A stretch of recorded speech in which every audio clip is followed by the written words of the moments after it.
Alhamdulillah hamdan katsiran tayyiban mubarakan fihi kama yuhibbu rabbuna wa yardah. Asyhadu la ilaha illallah wahdahu la syarika lahu wa asyhadu anna Muhammadan abduhu wa rasuluh. Allahumma salli wa sallim ala nabiyyina Muhammad wa ala alihi wa ashabihi wa man tabi'ahum bi ihsanin ila yaumiddin. Amma ba'd.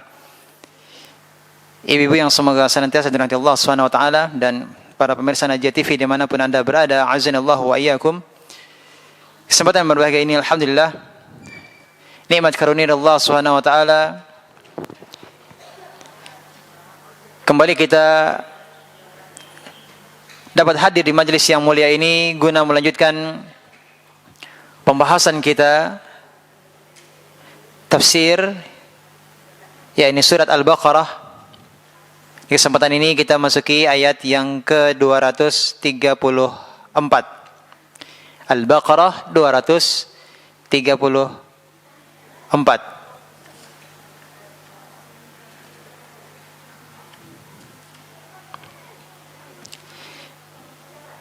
A'udzu billahi minasyaitonir rajim.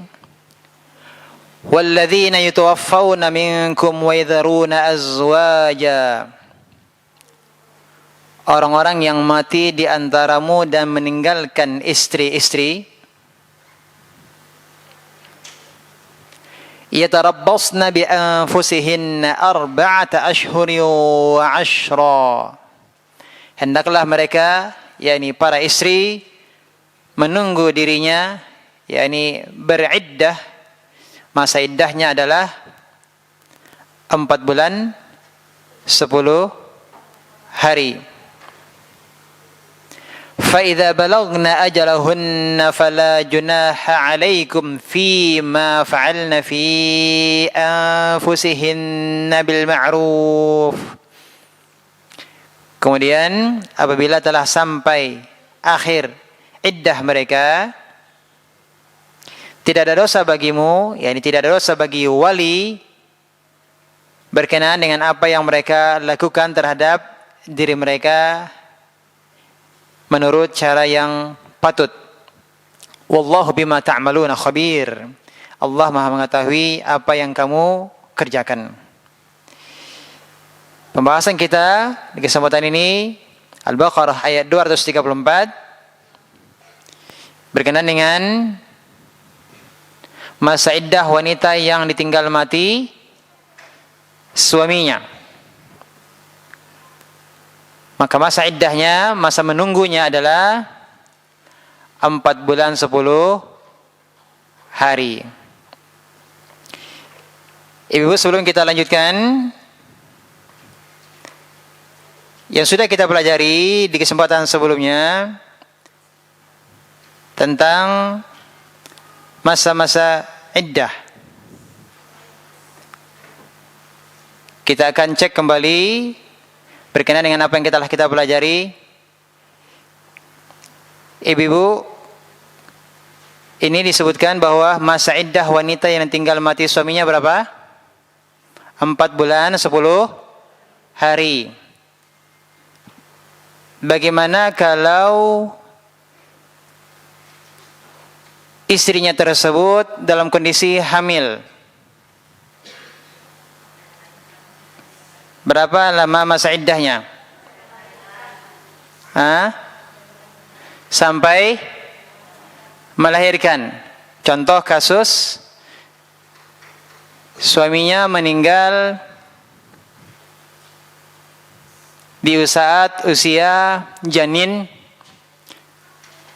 8 bulan. Berarti kemungkinan sebulan lagi atau lebih istrinya akan melahirkan.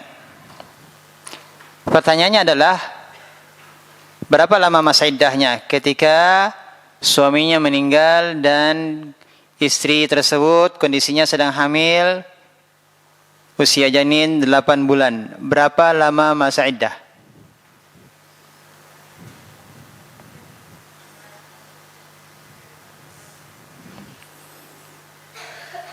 Tidak ada yang menjawab, Bu? Tadi kompak jawabannya.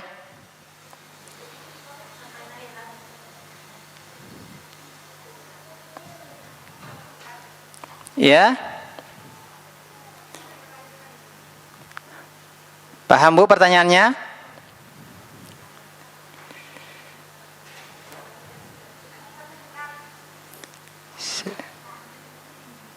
Diulangi lagi.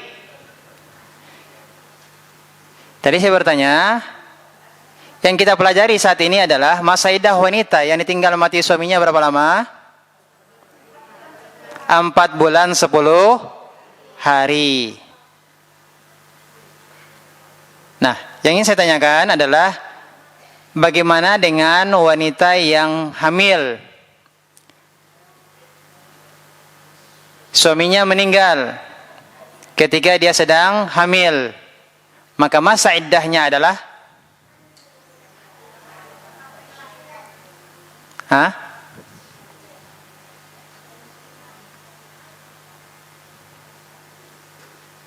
Yang mana Bu? 4 bulan 10 hari.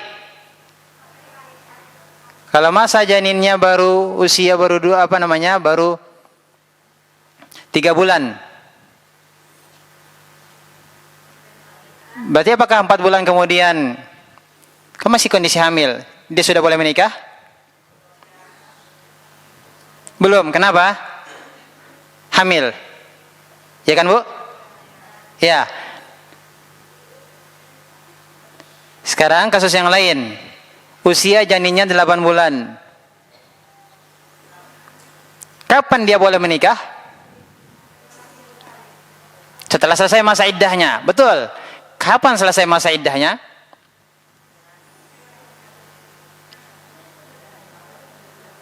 Apakah ketika dia sudah melahirkan, artinya anaknya lahir, suaminya meninggal baru berarti sekitar usia sebulan atau sebulan setengah, atau taruhlah 2 bulan.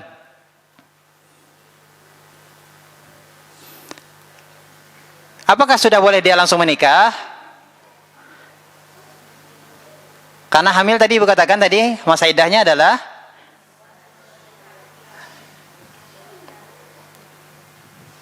ketika dia melahirkan. Sepakat Bu?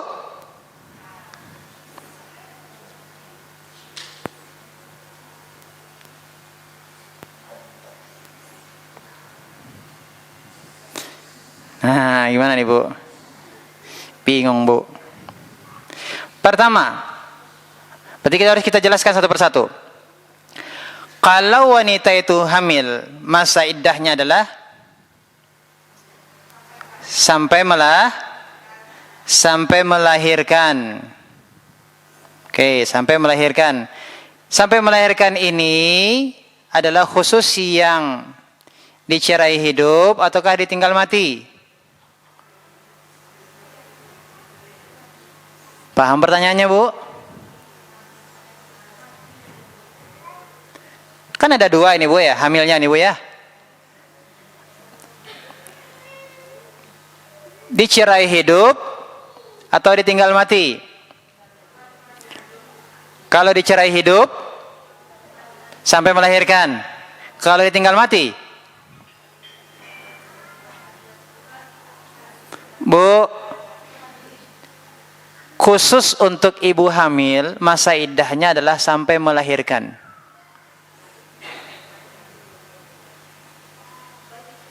Baik itu suaminya meninggal ataukah talak ataupun fasakh. Fasakh itu semua sudah kita bahas Bu. Pembatalan akad nikah. Jadi gugat cerai. Khulu. Berarti iddahnya adalah untuk kasus ibu hamil. Masa iddahnya apapun kondisi suaminya, masa iddahnya adalah sampai dia melahirkan anak.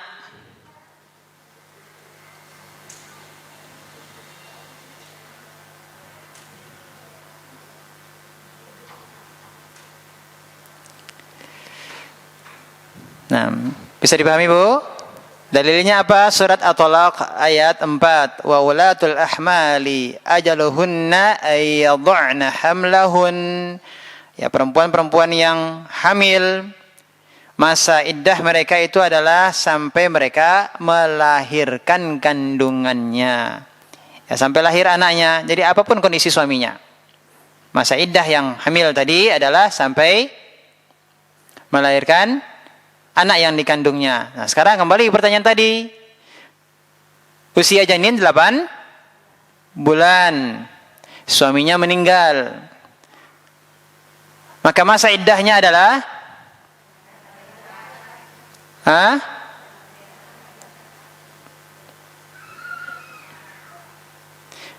sampai anaknya lahir. Jelas, Bu? Ya, sampai anaknya lahir. Kalau ditinggal cerai, kondisi hamil, masa iddahnya, Bu? Umpama sepekan lagi ini mau melahirkan, dari ribut suami istri ini. Cerai. Masa iddahnya? Ini seminggu lagi, ini mau melahirkan ini. HPL-nya sepekan lagi nih. Ternyata cerai. Masa iddahnya? Sampai melahirkan. Oh, cuma sepekan, Ustaz? Iya. Jadi maunya lama-lama, Bu, ya, masa iddahnya, Bu. Ya jangan cerai, kan itu.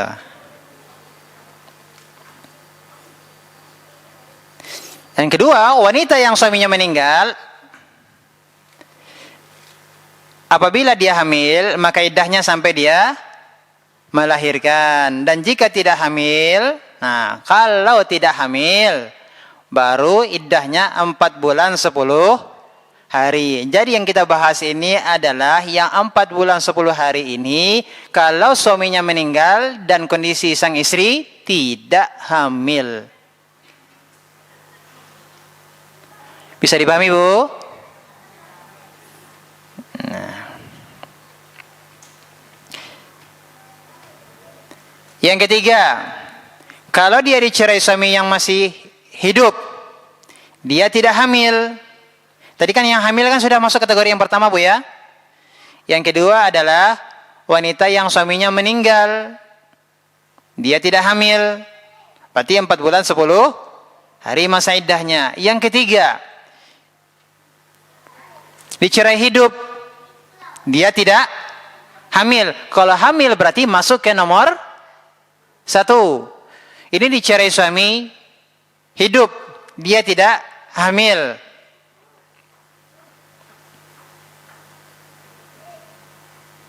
Masih dalam masa-masa mengalami haid.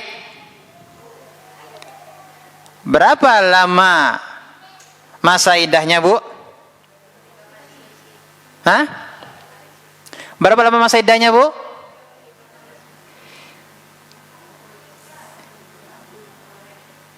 3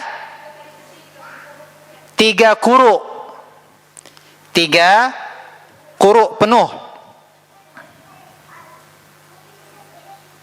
Tapi beda halnya dengan istri yang dipisahkan dengan suaminya oleh khulu'. Maka iddahnya hanya, tadi talak, Bu, ya. Sekarang gugat cerai dari istri. Yang menggugat adalah istri. Istri yang minta cerai. Kemudian dia diceraikan oleh suaminya. Masa iddahnya adalah, ini sudah kita bahas sebelumnya nih, Bu. Membahas tentang khulu'. Masa iddahnya hanya 1 kali haid. Tapi kalau talak, cerai, ya, cerai, dan dia tidak hamil dan masih mengalami haid, berarti masa iddahnya adalah 3 quru'. Ini sudah kita bahas di surah Al-Baqarah ayat berapa itu, Bu? 228. Nah, sebelum ini kita pelajari. Wal mutallaqatu yatarabbasna bi anfusihinna salasata quru. Wanita-wanita yang ditalak hendaklah mereka menahan diri mereka menunggu. Ini masa iddahnya 3 kali quru. Apa yang dimaksud dengan quru? 3 quru itu apa, Bu? 3 kali suci ataukah 3 kali haid?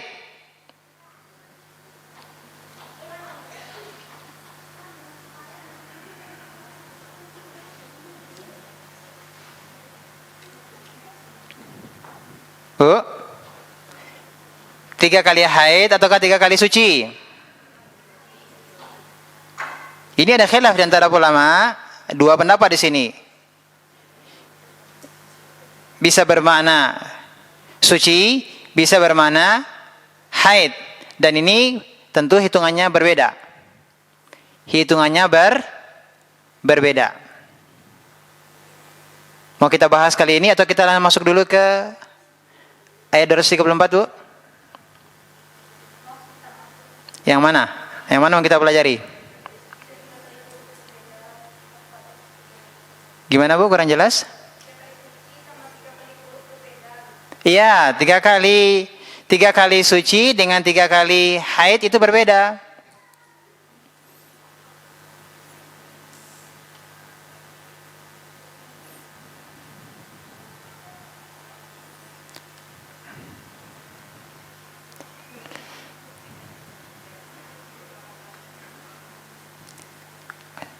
Sepintas, Bu, ya, kita jelaskan, Bu, ya. Apa perbedaannya supaya Ibu bisa paham, supaya berhati-hati dalam masalah ini. Ini karena terkait dengan cerai, Bu, ya. Begini, Bu. Kalau seorang suami mentalak istrinya mengikuti syariat, artinya dia tidak mentalak istrinya, tidak menceraikan istrinya kecuali melainkan dalam kondisi suci. Istrinya sudah suci dari haid, kemudian tidak digaulinya, lalu dijatuhkan talak kepada istrinya. Berarti dia menalak istrinya ketika istrinya sedang suci. Setelah haid, belum lagi digauli. Berarti dalam keadaan apa nih, Bu? Suci. Ya, sudah selesai haid, suci, dan belum digauli lagi. Nah, kalau Ibu mengatakan, kalau di sini kita mengikuti pendapat yang mengatakan quru itu adalah suci, maka hitungannya adalah masa sucinya itu, bulan itu dihitung ataukah tidak? Itu masuk hitungan atau tidak? Kan kita mau menghitung sucinya nih, Bu, ya. Dihitung. Berarti masa sucinya itu di hari dia ditalak, dalam kondisinya keadaannya suci, belum lagi digauli oleh suaminya, suci. Oke, berarti itu masuk hitungan. Kemudian setelah itu haid. Haid normal 7-8 hari, oke, taruhlah segitu. Kemudian setelah itu suci lagi. Suci berapa? Sebulan atau 3 pekan? Ya, berarti ini suci yang kedua. Baru setelah itu haid lagi 7 atau 8 hari. Setelah itu suci lagi. Berarti ini sucinya sudah berapa nih? Suci yang ketiga. Ini masih masa penantian ini sucinya. Sucinya belum selesai. Selesainya adalah dengan datangnya haid. Ketika datang haid, selesai masa iddahnya.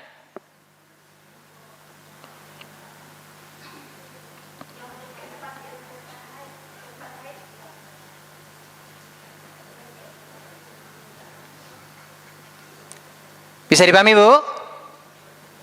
Oke. Kalau yang berpendapat quru itu adalah haid, 3 kali haid, berarti ketika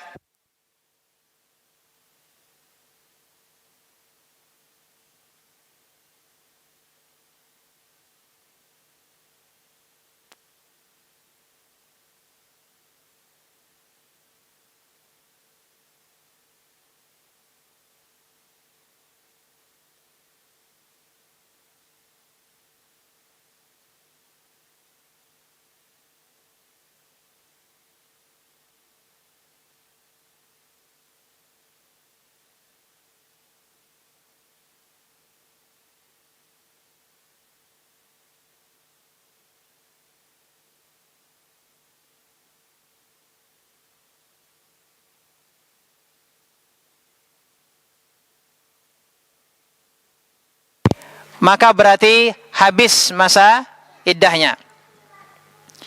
Lebih panjang, Bu? Lebih lama? Iya.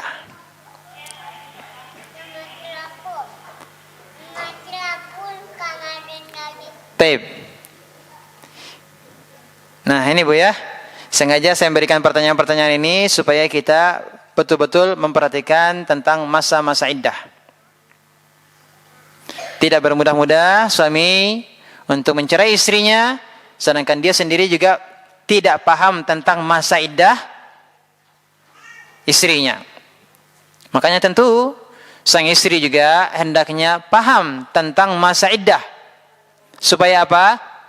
Kita tidak menginginkan ada yang dicerai, tapi di sini adalah maksudnya kalau seandainya mungkin ada kawan kita atau saudara kita yang dicerai, kita ingatkan berapa lama masa iddahnya. Jangan sampai selesai masa iddahnya dan mereka belum rujuk. Oh, tahu ternyata sudah selesai masa iddahnya. Oh, tidak tahu kalau sudah selesai masa iddahnya. Nah. Baik, kita masuk ke kembali lagi kita ke ayat 234. فَإِذَا بَلَغْنَا أَجَلَهُنَّ فَلَا جُنَاحَ عَلَيْكُمْ فِيمَا فَعَلْنَ فِي أَنفُسِهِنَّ بِالْمَعْرُوفِ. Kemudian apabila telah sampai akhir iddah mereka 4 bulan 10 hari, tidak ada dosamu, yakni tidak ada dosa bagimu, yakni wali, berkenaan dengan apa yang mereka lakukan terhadap diri mereka menurut cara yang patut. Wallahu bima ta'maluna khabir. Allah mengetahui apa yang kamu perbuat atau kamu kerjakan. Jadi inilah perintah Allah SWT kepada kaum wanita yang ditinggal mati oleh suaminya, agar mereka menjalani masa iddah selama 4 bulan 10 hari. Ini adalah ijma', kesepakatan para ulama. Dan ini, ketentuan ini 4 bulan 10 hari ini berlaku bagi istri yang sudah dicampuri maupun yang belum dicampuri. Artinya bisa jadi mereka sudah menikah, mereka nikah pengantin baru, kemudian belum melakukan hubungan suami istri, ternyata suaminya meninggal. Maka masa iddahnya adalah berdasarkan ayat ini, apakah istrinya tadi sudah dicampuri ataukah belum, maka iddahnya adalah sama. 4 bulan 10 hari. 4 bulan 10 hari. Ya, berdasarkan ayat ini, maka ini sifatnya adalah umum. Dan Ibnu Mas'ud radhiyallahu anhu pernah ditanya tentang seorang laki-laki yang menikahi wanita, lalu dia meninggal dunia sebelum sempat bercampur dengannya dan juga belum menyerahkan mahar.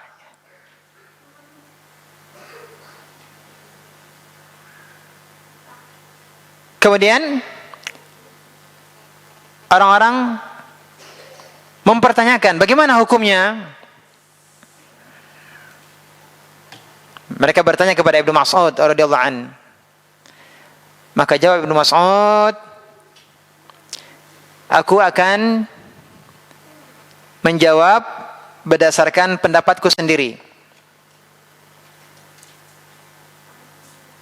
Artinya dia melakukan ijtihad. Jika benar, maka demikian berasal dari Allah, kata Ibnu Mas'ud. Dan jika salah, maka hal tersebut berasal dari diriku. Ya, kata beliau, itu berasal dari diriku sendiri dan syaitan. Sedangkan Allah dan Rasulnya terlepas dari kesalahan tersebut. Maka fatwa Ibnu Mas'ud, beliau mengatakan bahwa wanita itu berhak menerima mahar sepenuhnya. Ya, wanita itu berhak menerima mahar sepenuhnya. Jadi kasusnya adalah seorang laki-laki yang menikahi wanita, dia meninggal dunia sebelum terjadinya hubungan suami istri, sebelum bercampur keduanya. Dan sang suami pun juga belum menyerahkan mahar. Maka Ibnu Mas'ud memberikan fatwa wanita itu berhak menerima mahar secara penuh. Dan di dalam riwayat yang lain juga dikatakan baginya mahar seperti yang diberikan kepada wanita semisalnya, tidak kurang atau lebih.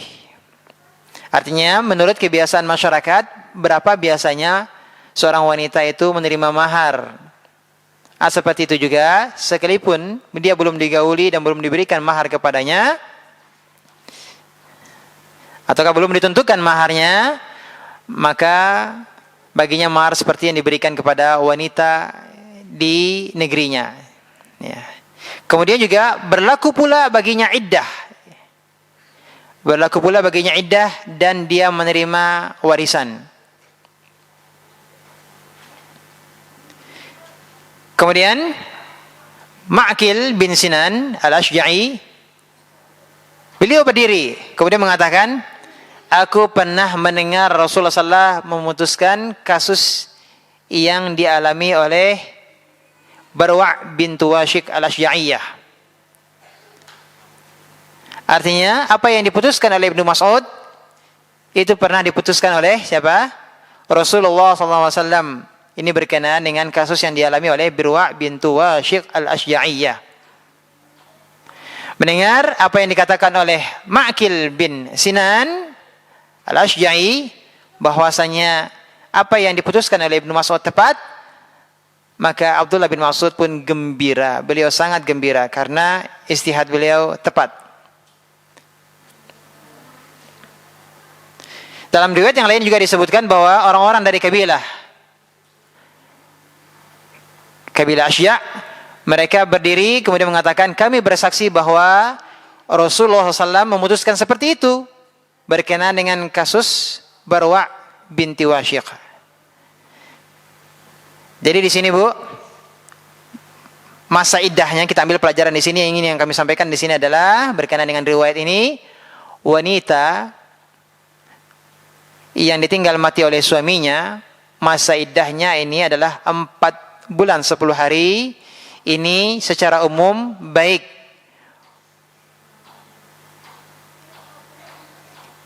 yang sudah lama menikah, artinya sudah digauli, ataupun pengantin baru yang belum sempat digauli, maka tetap masa iddah sang istri adalah 4 bulan 10 hari. Dikecualikan dari hal ini adalah kasusnya kalau hamil, yang tadi sudah kita bahas.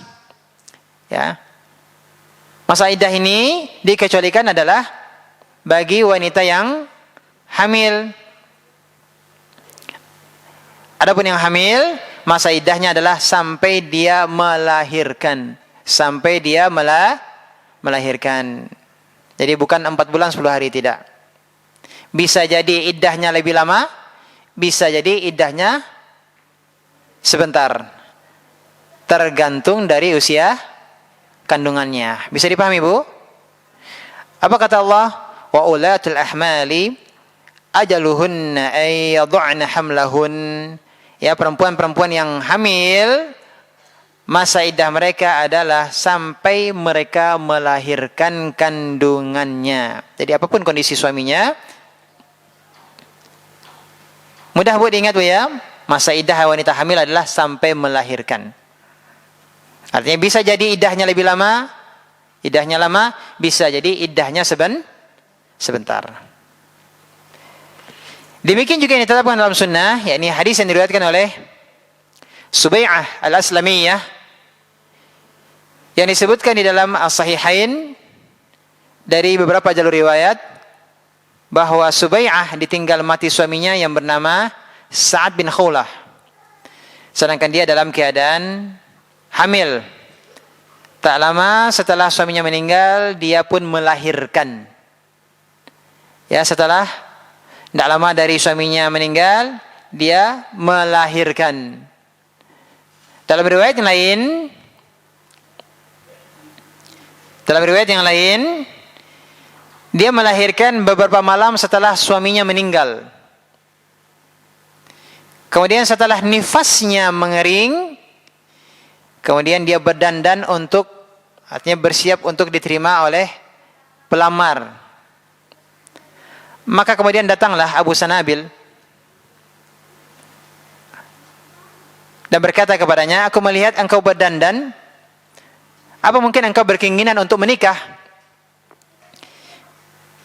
Kata Abu Sanabil, engkau tidak boleh menikah sebelum 4 bulan 10 hari berlalu. Maka apa kata Subai'ah? Setelah Abu Sanabil menyampaikan hal tersebut, yakni masa iddahnya 4 bulan 10 hari, meskipun dia kondisi sebelumnya adalah kasusnya adalah hamil, maka sore harinya Subai'ah langsung dia mengemaskan pakaiannya, kemudian pergi menemui Rasulullah SAW dan bertanya kepada Rasulullah SAW tentang kasusnya, bagaimana hukumnya. Maka kemudian Rasulullah memberikan fatwa kepada Subai'ah bahwa Subai'ah boleh menikah lagi sejak dia melahirkan. Sejak dia melahirkan. Dan kata Subai'ah, Rasulullah SAW menyuruhku untuk menikah jika aku mau. Sampai sini bisa dipahami, Bu? Masa iddah wanita yang hamil sampai melahirkan. Dan hikmah di balik masa iddah ini adalah, apa hikmahnya, Bu? Ditetapkan iddah bagi istri yang kematian suaminya ditetapkan selama 4 bulan 10 hari. Ini adalah untuk menunggu adanya kemungkinan hamil. Kemungkinan hamil, ini yang ditunggu.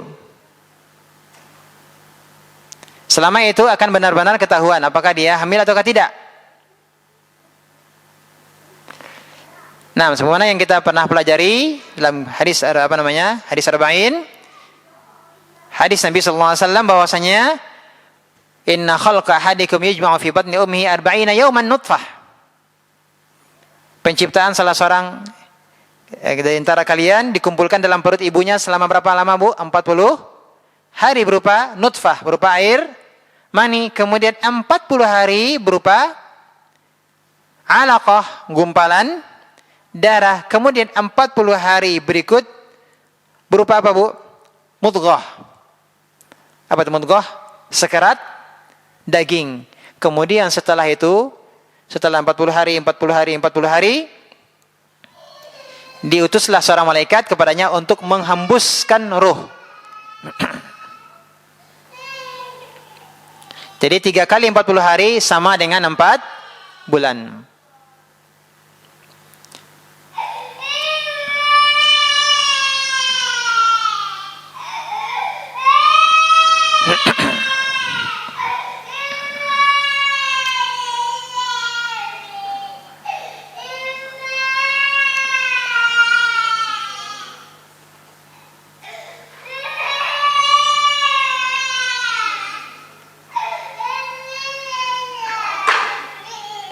Baik, kita lanjutkan.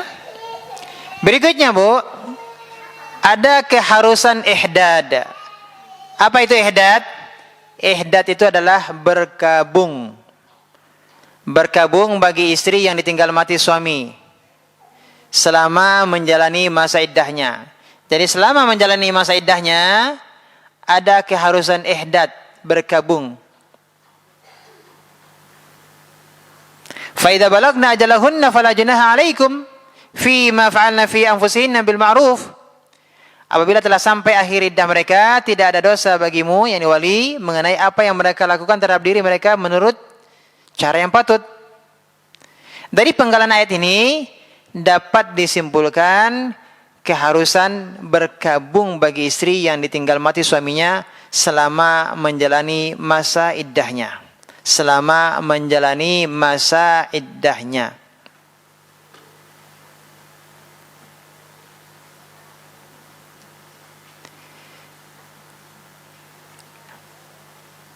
Dari Ummu Habibah dan Zainab binti Jahash, Ummul Mukminin, Rasulullah SAW bersabda, "La yahillu limra'atin tu'minu billahi wal yawmil akhir an tuhidda 'ala mayyitin fawqa 3 layalin illa 'ala zawjin 4 ashhuri wa 'ashra." Tidak dihalalkan bagi seorang wanita yang beriman kepada Allah dan hari akhir untuk berkabung, ya, berkabung atas seorang yang meninggal dunia melebihi 3 hari. Jadi seorang wanita tidak boleh, masa berkabungnya tidak boleh lebih dari 3 hari. Kalau ada kerabatnya yang meninggal, dia kemudian berkabung 3 hari, ini boleh. Ini boleh. Tapi masanya berapa lama, Bu? 3 hari maksimal. Kecuali untuk kematian suaminya. Maka masa berkabungnya berapa lama? Kalau masa iddahnya adalah 4 bulan 10 hari, maka itulah masa berkabungnya 4 bulan 10 hari. Artinya berkabungnya selama masa iddahnya.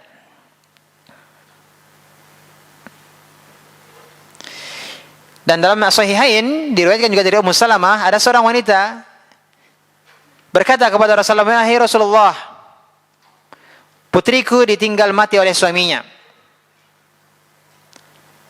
sampai matanya bengkak. Boleh tidak kami pakaikan kepadanya celak di matanya?" Apa jawab Rasulullah? Tidak. Setiap pertanyaan beliau katakan tidak. 2 kali atau 3 kali beliau menjawabnya. Setelah itu Rasulullah bersabda, sesungguhnya masa berkabungnya adalah 4 ashhuri wa 10, 4 bulan 10 hari. Wa qad kanat ihdakunna fil jahiliyah tamkuthu sana. Dahulu di masa jahiliyah, di antara kalian di masa jahiliyah mengurung dirinya, ini maksudnya adalah menjalani masa berkabung. Berapa lama di masa jahiliyah? Selama setahun. Setelah itu kemudian, ya ini dengan ayat ini berarti masa berkabungnya berapa lama, Bu? Selama masa iddah. Selesai masa iddahnya, selesai masa berkabungnya. Bisa dipahami sampai sini, Bu?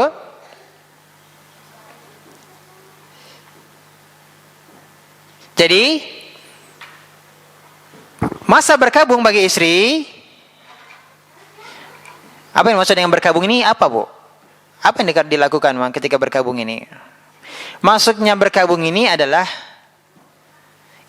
ungkapan meninggalkan perhiasan, meninggalkan segala bentuk perhiasan. Ya, seperti minyak wangi, pakaian yang bisa menarik perhatian pria, sekalipun di rumah. Sekalipun di rumah. Ia memakai pakaian yang warnanya menarik perhatian. Ini selama masa iddah pun juga tidak diperbolehkan. Bolehkah wanita yang berkabung memakai perhiasan di rumahnya, Bu? Juga tidak.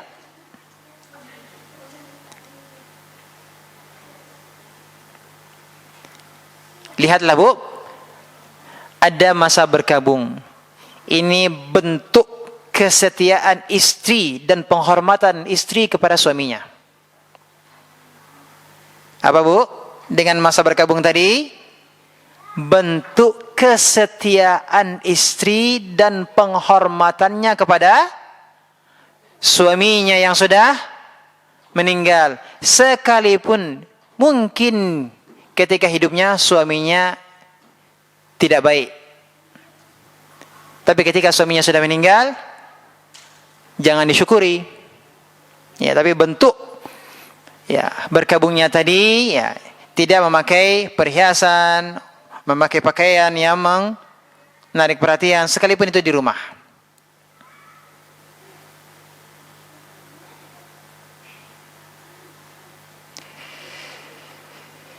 Jadi berkabung ini hukumnya apa, Bu? Wajib. Berkabung ini hukumnya adalah wajib bagi istri yang menjalani masa iddah, kematian suami. Dan tidak ada khilaf di antara para ulama tentang masalah ini. wajibnya berkabung bagi istri yang menjalani iddah kematian suami. Hukumnya wajib. Baik istri yang ditinggal mati ini masih muda ataupun sudah tidak menarik untuk dinikahi. Merdeka ataupun budak. Berdasarkan keumuman ayat tersebut, hukumnya adalah wajib untuk berkabung. Ihdad.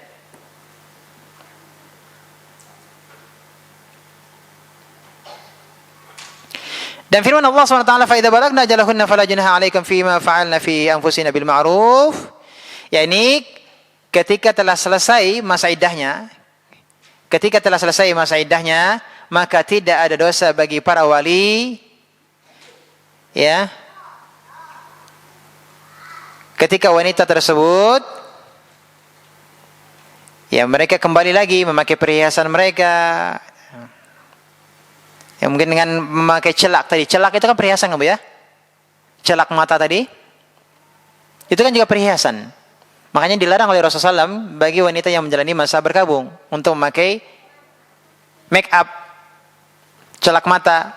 Itu termasuk perhiasan.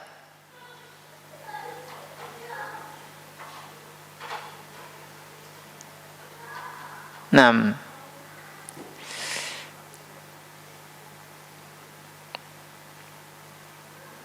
artinya di sini maksud dari ayat ini yang terakhir, sebagaimana disebutkan oleh Ibn Abbas, ketika seorang wanita dicerai atau ditinggal mati suaminya dan telah menyelesaikan masa iddahnya, maka tidak ada dosa baginya untuk berhias, berdandan dengan cara yang ma'ruf atau yang patut, ya, sesuai dengan syariat. Artinya bahwa mereka boleh menikah lagi dengan pernikahan yang halal dan baik. Kemudian Allah tutup, Allah bima ta'maluna khabir, Allah Maha mengetahui apa yang kamu kerjakan. Artinya bahwa Allah Maha mengetahui secara detail, terperinci segala amal perbuatan kalian. Termasuk dalam hal ini adalah perbuatan istri yang sedang menjalani masa iddah kematian suami. Apa pelajaran yang bisa kita ambil dari ayat ini? Yang pertama, bahwa masa iddah wanita yang ditinggal mati oleh suaminya adalah 4 bulan 10 hari. Kecuali, apa yang dikecualikan? Apabila dalam keadaan hamil, maka masa iddahnya adalah sampai dia melahirkan. Hikmah yang lainnya atau faedah yang kedua, bahwa di antara hikmah penetapan masa iddah, apa tujuannya? Untuk memastikan apakah wanita yang tinggal mati itu hamil atau tidak. Kalau ternyata hamil, maka dia harus menjalani masa iddah sampai melahirkan. Artinya bisa jadi lebih 4 bulan 10 hari, bisa jadi lebih.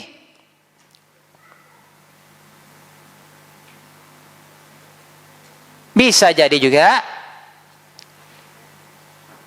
2 pekan sudah selesai masa iddahnya. Kenapa? Anaknya sudah lahir.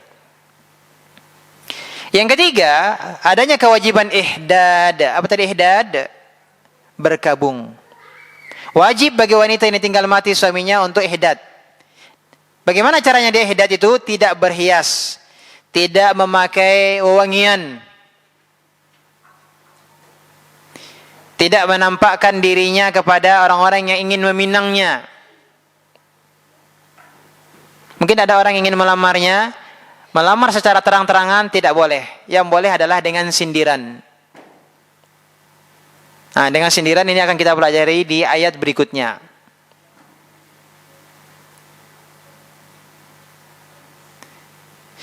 Dan hendaknya wanita yang menjalani masa iddah dan ihdad ini tetap tinggal di rumah yang dia tinggal dengan suaminya sebelumnya. Ya, kalau memang masih bisa tinggal di situ, ya, artinya dia tetap tinggal di rumah yang ditinggalkan suami untuknya. Tidak keluar kecuali untuk kebutuhan yang darurat, ya, kebutuhan yang penting. Pelajaran yang lainnya adalah ketika telah habis masa iddah, maka dia boleh berhias dengan cara yang ma'ruf, ya, menampakkan diri, ya, melaksanakan pernikahan yang halal dan baik. Ini diperbolehkan. Sekali lagi kita berikan penjelasan di sini tambahan, kewajiban istri yang ditinggal mati oleh suaminya adalah yang pertama, ihdad, berkabung. Berkabung selama masa iddahnya. Apa yang dikerjakan ketika masa ihdad itu? Tidak berhias. Tidak memakai baju berwarna yang menarik meskipun di rumah. Termasuk juga tidak berhias adalah tidak memakai celak. Tidak memakai semir rambut. Tidak memakai perhiasan. Termasuk cincin, Bu? Kalung? Iya, itu termasuk perhiasan.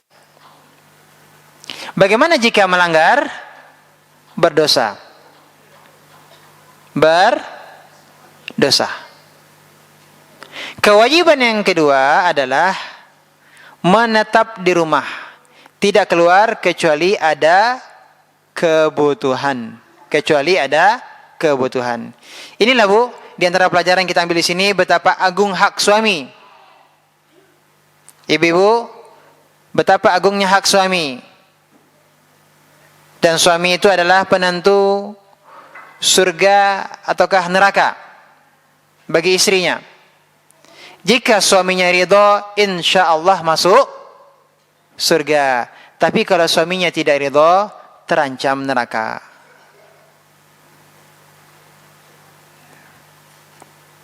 Baik, apakah cukup waktu kita untuk lanjutkan ayat berikutnya?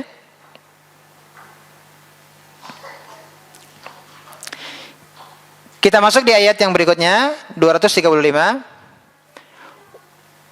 Wala junaha 'alaikum fima 'arradtum bihi min khitbatin nisa. Tidak ada dosa bagimu atas kata sindiran untuk meminang perempuan-perempuan. Menggunakan kata sindiran. Tidak terus terang. Tidak mengatakan aku ingin meminangmu atau aku ingin menikahimu. Atau dia hanya mengatakan saya ingin menikah. Laki-laki tadi mengatakan saya ingin menikah. Tapi dia tidak mengatakan saya ingin menikahimu. Kalau ingin menikahimu berarti itu terus terang. Tapi dia katakan, laki-laki ini mengatakan saya ingin nikah. Atau dia mengatakan saya menyukai wanita yang sifatnya begini dan begini. Berarti ini dengan sindiran. Ini sindiran yang positif, Bu, ya. Bukan menyindir yang negatif, Bu, ya. Artinya tidak dengan bahasa yang langsung.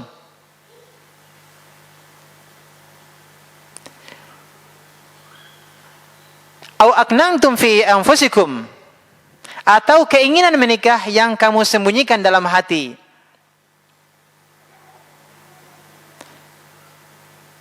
Jadi kalau ada laki-laki yang ingin menikahi wanita, tapi wanita tersebut sedang masa iddah, maka tidak boleh dia meminangnya, menyatakan ingin menikah terus terang, itu tidak boleh. Dengan bahasa-bahasa yang lain.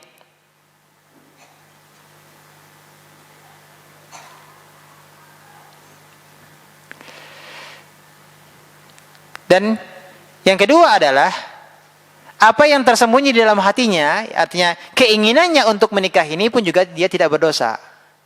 Keinginannya untuk menikahi wanita yang sedang menjalani masa iddah, maka laki-laki ini tidak berdosa.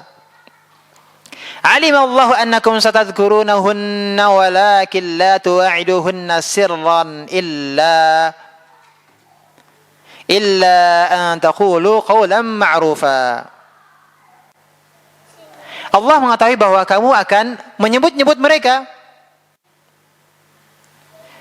Menyebut-nyebut wanita yang akan dinikahinya. Akan tetapi dia sedang mengalami masa iddahnya. Akan tetapi yang terlarang adalah janganlah kamu berjanji secara diam-diam untuk menikahi mereka. Terus terang saja tidak boleh, apalagi sampai terang-terangan ingin menikah. menyatakan ini selesai masa iddah maka saya akan menikah denganmu. Itu tidak boleh. Yang diperbolehkan hanya qaulan ma'rufa, hanya sekedar mengucapkan kata-kata yang patut. Atau kita sebut di sini adalah sindiran. Wala ta'zimu 'uqdatan nikahi hatta yablughal kitabu ajalah. Jangan pula lah kamu menetapkan akad nikah sebelum berakhirnya masa iddah. Masa iddahnya belum selesai sudah ditetapkan kapan mereka akan menikah. Itu tidak boleh. Wa'lamu annallaha ya'lamu ma fi anfusikum fahdharuh. Ketahuilah bahwa Allah mengetahui apa yang ada dalam hatimu. Maka takutlah kepada Allah. Wa'lamu annallaha ghafurun halim. Ketahuilah bahwa Allah Maha Pengampun lagi Maha Penyantun. Di sini Bu, kita ambil pelajaran bahwa bolehnya melamar wanita dengan sindiran ketika masa iddah. Dan di sini juga ada larangan menikahi wanita yang sedang menjalani masa iddahnya.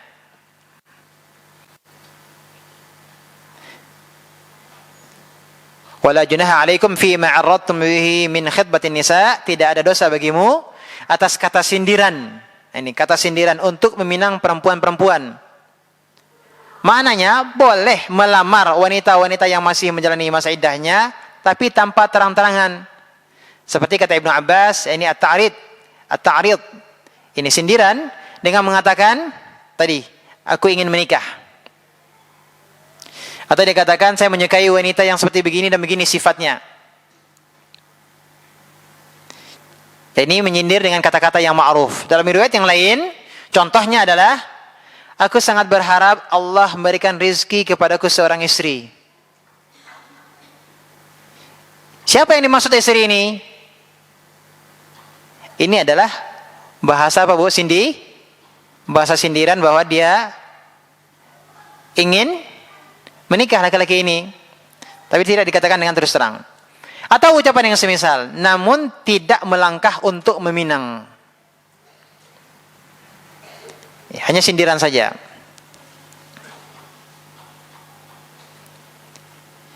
Jadi kalau laki-laki tadi dia datang kemudian yang mengatakan saya bermaksud untuk menikah. Atau dia katakan wanita adalah bagian dari kebutuhanku. Atau dia berkatakan aku sangat berharap semoga dimudahkan untuk mendapatkan istri yang solehah. Siapa yang dimaksud dengan istri solehah ini? Wanita yang sedang menjalani masa iddah tadi. Dengan sindiran seperti itu diperbolehkan.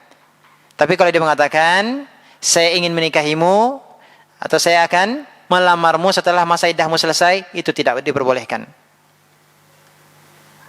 Itu bahasa yang jelas, ya, itu tidak dibolehkan. Kenapa? Karena masih menjalani masa iddah.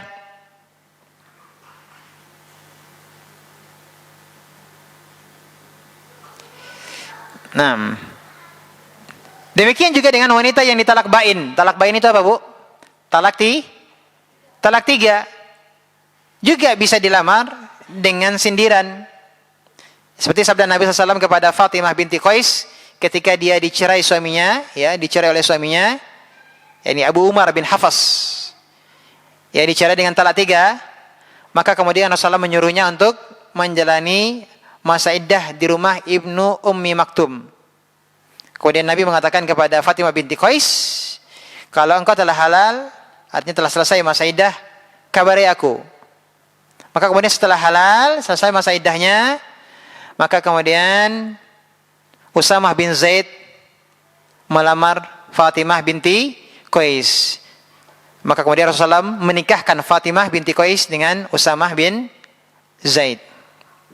Jadi di sini tidak dikatakan langsung, kalau kamu selesai masa iddah, nanti Usamah bin Zaid akan melamarmu. Nah, tidak dikatakan demikian. Inilah yang dimaksud dengan bahasa-bahasa sindiran. Ini untuk yang mana nih Bu?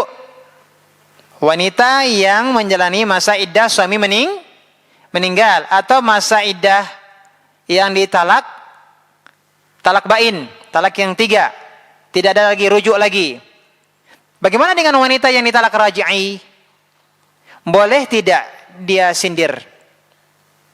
Talak raj'i, talak 1, menjalani masa iddah, kemudian ada laki-laki yang menyindirnya.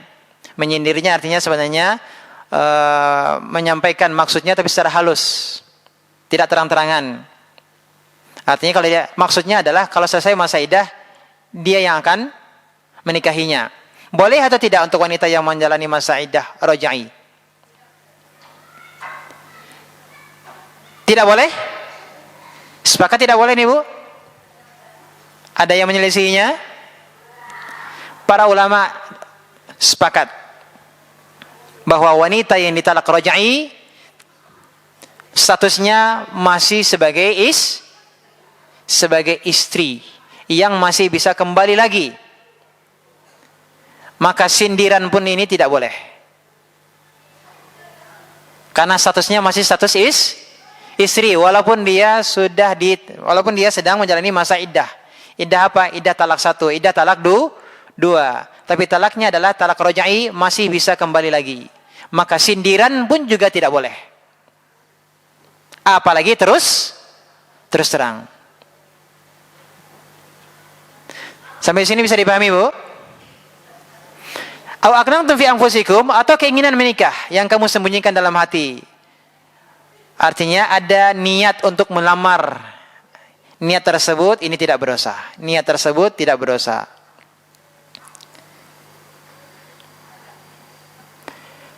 Kemudian Allah berfirman, "Walakin la tu'iduhun", janganlah kamu mengadakan janji kawin dengan mereka secara rahasia.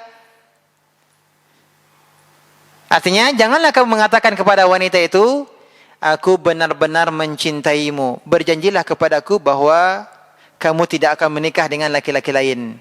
Atau ungkapan yang semisal. Ini boleh atau tidak? Tidak boleh. Berarti sudah ada apa, Bu? Janji untuk menikah. Ini tidak boleh. Terang-terangan maupun sembunyi-sembunyi ini tidak diperbolehkan. Yang boleh hanya apa tadi, Bu? Sindiran. Dan sindiran ini hanya berlaku untuk yang ditinggal mati atau yang sudah talak bain, tidak akan kembali lagi kepada suaminya. Tapi kalau dia masih bisa kembali dengan suaminya, talak raj'i baru, maka ini tidak boleh. Disindir pun juga tidak boleh. Wala ta'zimu 'uqdatan nikahi hatta yablughal kitabu ajalah. Jangan pula lah kamu menetapkan akad nikah sebelum berakhirnya masa iddah. Artinya, janganlah kalian mengadakan akad nikah sampai masa iddahnya berakhir. Kalau seandainya terjadi bagaimana, Bu? Ada yang akad nikah, masa iddahnya belum selesai. Bagaimana status pernikahannya? Sah atau tidak pernikahannya? Dia ditinggal mati oleh suaminya atau sudah talak bain, masih menjalani masa iddah, masih menjalani masa iddah, belum selesai iddahnya, kemudian dia dilamar oleh laki-laki lain, kemudian mereka menikah. Pertanyaannya, sah atau tidak akad mereka?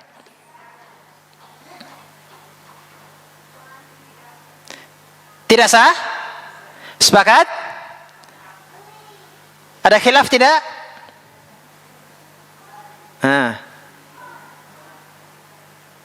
Jawabannya adalah tidak sah akad nikahnya yang diadakan dalam masa iddah. Sepakat para ulama.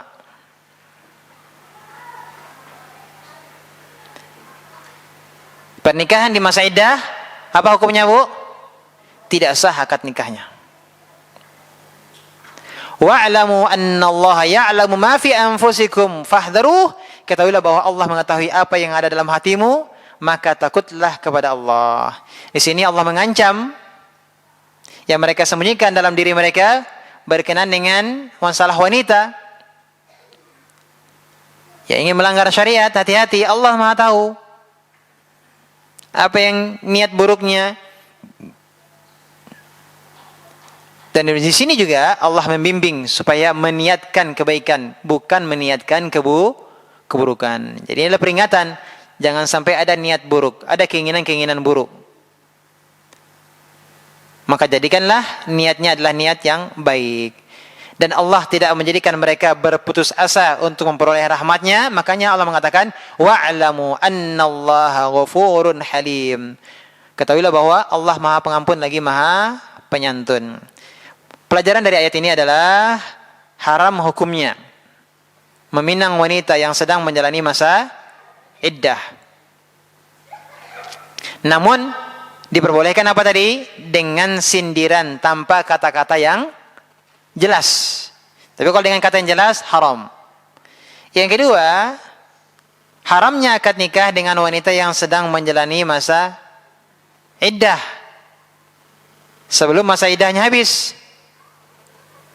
Ya, ini tidak boleh.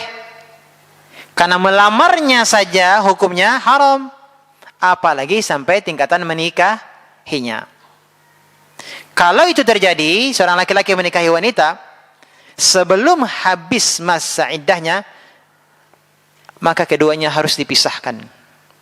Karena pernikahan mereka tidak sah. Kalau mereka tetap serumah, yang terjadi apa, Bu? Perzinahan.